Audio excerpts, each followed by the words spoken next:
A little rainstorm in the middle of the night would more than likely go unnoticed by the average Joe, fast asleep in their beds. One such overnight rainstorm in a little town in Washington should have been nothing to worry about, but when residents awoke the following morning, they were treated to something unexplainable.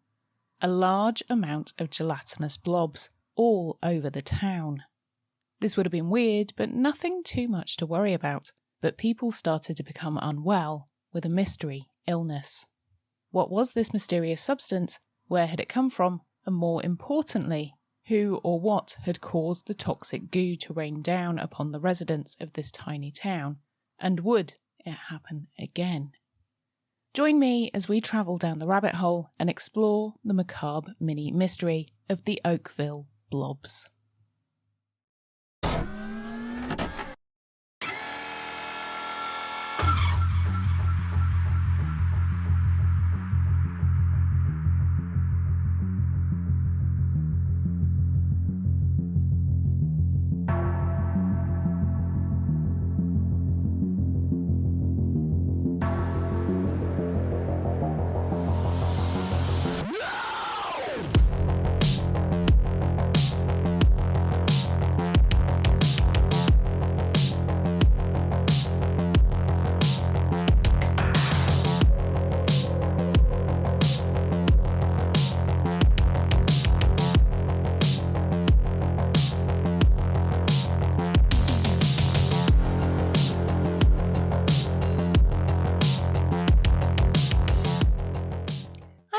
And welcome back to another Macabre Mini Mystery. Now, before we dive into today's episode, if you're new here, then hi, my name's Nikki, and I love looking into weird stories I dredge up about all sorts of strange things, so if you like weird and wonderful tales, true crime and macabre history, then come and join me by subscribing so we can team up and solve some mysteries together.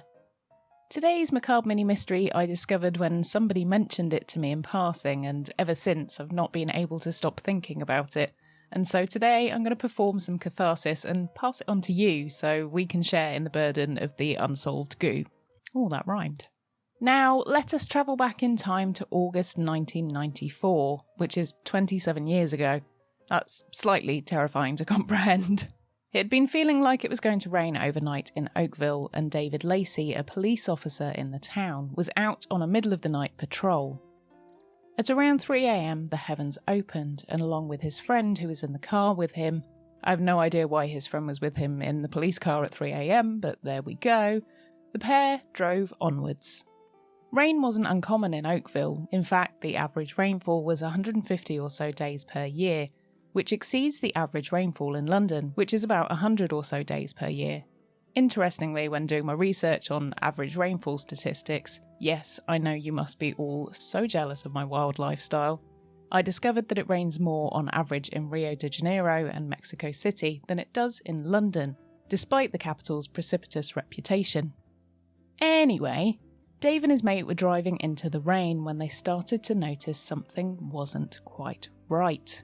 As Officer Lacey had fired up the windscreen wipers, the rain smeared across the windscreen instead of behaving as expected. It wasn't long before the windscreen was completely obscured. They pulled into a petrol station to clean off the window, but Lacey had already commented to his friend that he felt like this was a little off and not quite right. David pulled a pair of rubber gloves from his car and began clearing the windscreen. As he wiped the mysterious substance away, he realised it was an odd texture, jelly-like, squishy, and he collected enough on his car to scrape away a few handfuls of the odd globs. As time ticked by, the dawn was dawning, and some of the 500 or so population that lived in the town was starting to stir. As they looked out of their windows, it looked like there had been hail that morning. However, this hail didn't dissolve like normal, and a few hours later it was still covering everything outside. Sonny Barclift, who owned a farm in Oakville, was heading out to work and spotted the weird rain outside. She didn't think much of it and left with her husband to go out and work on the farm. But she did mention it to her mother, who lived with the couple in their large house, before she went out to work on the farm for the day. Dottie Hearn, Sonny's mother, out of curiosity, went out to see what the perma-hail was. She picked up the blobs and noticed it was a clear gelatinous material. She pressed and squished the weird substance, noting its strange texture, and then went back inside. Both Officer Lacey and Dottie were both so ill a few hours after their encounters with the substance that they both had to be seen by doctors. David took himself to the doctors as he said he was having difficulty breathing, felt dizzy, and was nauseous. Dottie was found close to unconscious on the bathroom floor by her daughter Sunny and was taken to hospital in an ambulance. She too, just like David, had symptoms of nausea, dizziness and breathlessness, but once at hospital she was told she had an inner ear infection. Thinking quickly, Sunny took a sample of the mystery jelly blobs and took them to the hospital, just in case the goo had been responsible for her mother's illness. When they were tested at the lab by a microbiologist, the sample was said to contain human white blood cells. Now, I had to do some Googling here because I, for one, don't know what bodily fluids may hold human white blood cells, or if they would show up in waste, or from skin scrapes, or in perhaps dissolved human remains.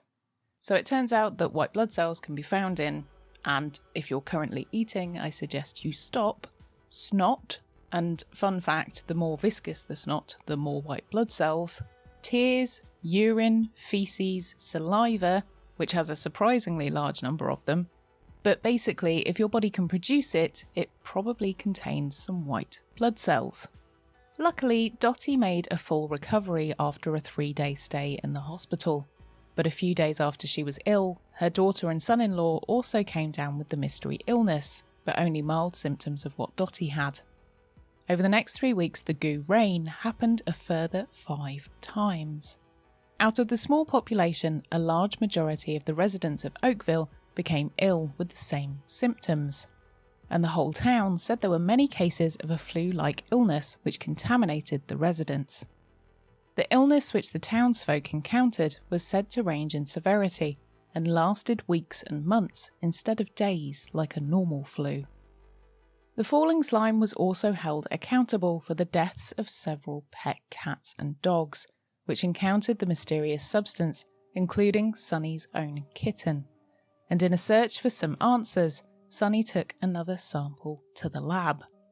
Dottie had taken a sample of the blobs and put them in the freezer prior to her admission to the hospital, and so there was another set of blobs that could be tested. The second test showed a eukaryotic cell and a combination of bacterias. The surprising finding was that amongst the white blood cells was bacteria, which was only found in the human bowel. And the eukaryotic cell was proof that whatever this was had been alive at some point. Now, just to clarify here, in case you've forgotten everything you learnt in biology, which I'm pretty sure I had, eukaryotic cells can be found in plants, animals, and basically anything living. So, what exactly was this mysterious substance, and where had it come from? And why was it making people ill? The first of the theories is the one my mind immediately went to, and that's dropped human waste from a plane. It would be easy to think this was the case, but on further investigation, residents of Oakville contacted the Federal Aviation Administration, who informed them that all toilet waste from planes is dyed blue, and the gel that was found in Oakville was completely clear.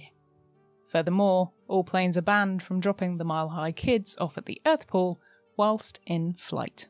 So that's that theory debunked.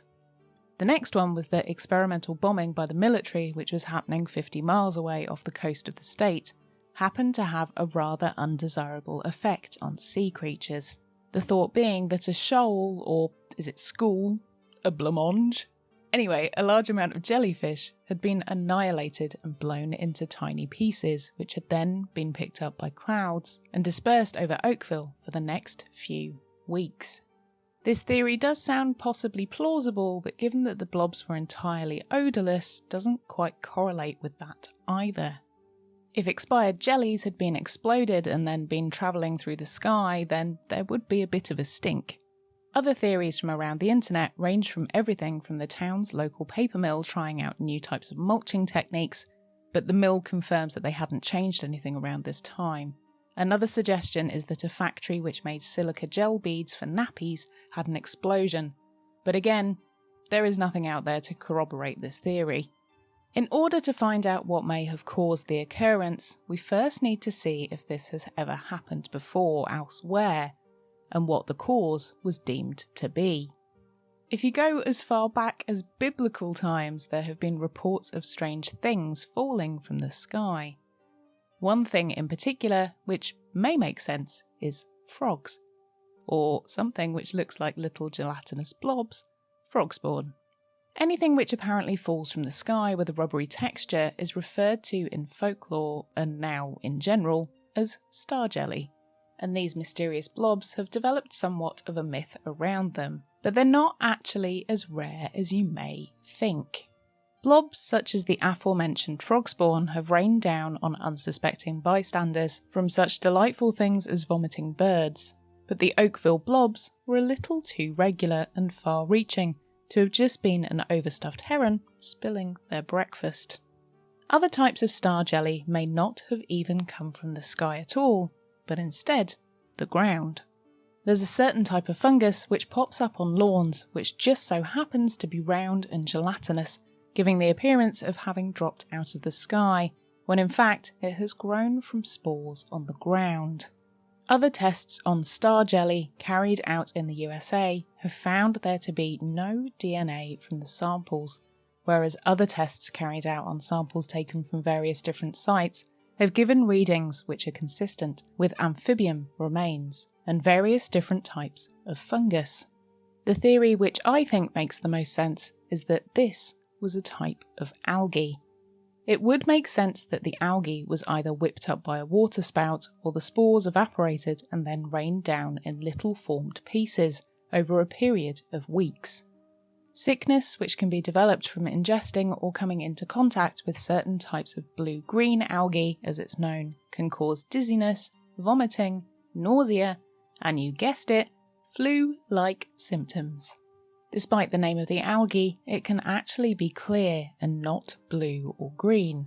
It tends to gain its colour when it's in water, and the other telling sign is that it's fatal to many animals, particularly domestic ones. The residents of Oakville, however, have another theory: biological weapons. The residents of Oakville said for a few weeks before the event, they noticed many low and slow-flying large planes above the town, which seemed unusual to them. They think that their little town, with its tiny population, made the perfect target for a biological test, which was enough to cause discomfort, enough to not kill anybody, but enough to know the effects of the weapon. Reports from the town said they didn't feel it was the first time they'd been tested on, having said they'd always felt things were carried out on the tiny town before by the military. Whatever happened over those few weeks in the summer of 1994 in Oakville, we do know one thing: it had a profound effect on the residents. Almost everyone said they experienced some kind of disruption or illness due to the blobs. Strangely enough, the town is now fairly quiet about the whole story, and some say that it may have all been an elaborate hoax to get the town's name on the map. But strangely, the samples which were submitted to the Washington Department of Health can't be found, and records of the samples have disappeared. So the blobs will forever remain a macabre mini mystery.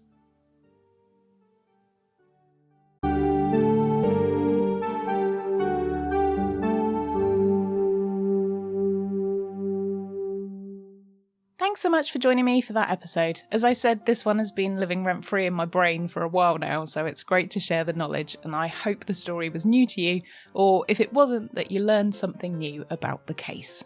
As always, I'd love to know your theories on this one, so leave your thoughts in the comments on YouTube or on my social media if you're listening to the podcast. Whilst you're there, if you wouldn't mind giving the video a thumbs up or the show a rating on your podcast provider, then I'll be eternally grateful, as it's so helpful with the pesky algorithm. And also, it lets me know that you enjoy what I make and that I'm not just out here on my own, floating in the void of the internet. If you're new around here and you've not yet subscribed and you've made it to this point in the episode, what are you doing? Hit subscribe. I'd love for you to join the Ghoul Gang. You can always undo it later, and we're a friendly bunch and we seem to be growing in numbers, so do come and join us, we'd love to have you. Also, if you do like the show and you'd like to support what I do and help me to make more of them, then why not consider becoming a patron? Like these amazing, legendary executive Patreon producers, Sam, Barry, Sarah, Veronica, Kate, Mary and Beth, and all of our other patrons too. Patrons get an exclusive show from me once a month. You get to vote on what episodes I do next, and also depending on the tier, you'll get some tangible goodies through the post too. In fact, it was patrons that voted for this episode, so you've got them to thank for it. I'll leave the link in the description so you can check that out at your leisure if you'd like to. I also just want to say a huge thanks if you've used the thanks button on YouTube, that little heart that you can see under the video which gives me a tip, the supporter tip jar on Acast, sent a one-off donation via my PayPal link, or bought me something from the Amazon wishlist recently.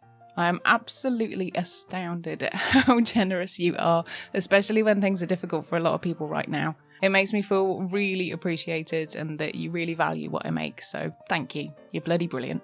Also, if you did fancy doing any of the stuff that I've just mentioned, no pressure of course, just happy to have you around, but I will leave the links in the description too if you want to take a look. Thanks for joining me for another Macabre Mini Mystery. I've been Nikki Druce, and I'll see you ghouls next time. We're back up to a full complement of nails. Oh, I have got 2 broken ones on the end though. But it's me, what are you going to do? There's always going to be one nail either hanging off or, I don't know. There's always going to be some kind of problem with them. Okay, I'm going now, bye.